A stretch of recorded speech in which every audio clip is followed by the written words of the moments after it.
The negative claims that there are major health risks for legalizing prostitution, such as AIDS and HIVs.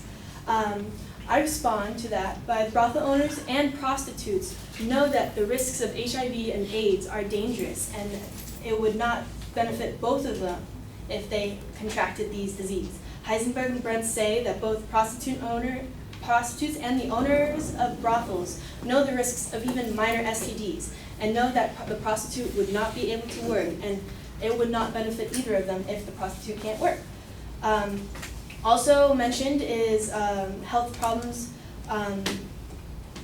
about sleepiness, mental depression, and stomach aches. According to Sex, Work, and Health by Priscilla Alexander, these are health problems people who just work face. And the issue with prostitutes is that they do not have hours of work. They work no matter what they can do. So this is more understandable because they work more, they get more stressed out. Also, they're actually, rebut the claim that there would be an increase in the spread of AIDS and HIVs. B.B. Leoff says that in one Australian study, transmitted STIs was 80 times greater in 63 illegal street prostitutes than 753 of their legal brothel counterparts. Legally sanctioned encouragement of prostitutes to use condoms or access screening services is impossible because of their illegal status.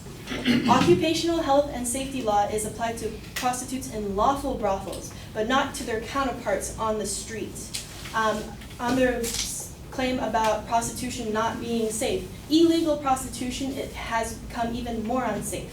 In Los Angeles Times, Sweden, in 1998, decided to criminalize commercial sex. They found that clients were fewer, but more often violent. More wanted to pay for sex and not use a condom, and sex workers had less time to assess the mental state of their clients for the fear of being caught. There is always a threat in the violence regarding prostitution, but we should at least legalize prostitution so that they have at least some substantial backing up of the government for this. Heisenbach and Brent says that criminalized prostitution neither eliminates prostitution nor frees prostitutes from the threat of violence. But there can be effective means of eliminating the violence and protect all parties involved if the government was able to regulate the prostitution via legalization. Also on this point, police would now be on their side. Heisenbach and Brent says that in an interview with many pimps and prostitutes, they can now call 911 if someone is getting out of hand in the brothel.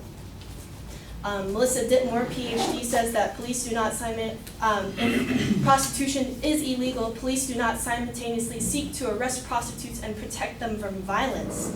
Gary Ridgway killed prostitutes because he knew he would not be held accountable. He killed around 48 women over nearly 20 years. On the regards to human trafficking, that is an extraneous issue. It is not what we are talking about. We are talking about the legalization of prostitution.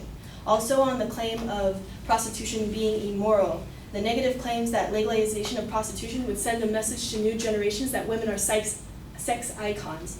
This is not true because there are other things that younger generations are exposed to, such as media, porn, video games, that also have this idea in mind. It is up for the character of the younger generations to decide if that is an issue. Also on this, influence of new media on adolescent sexual health says that teenagers spend an average of 10 hours and 45 minutes watching television, listening to music, watching movies, reading magazines, and using the internet a day. And in all these mediums, they are exposed to women as sex icons.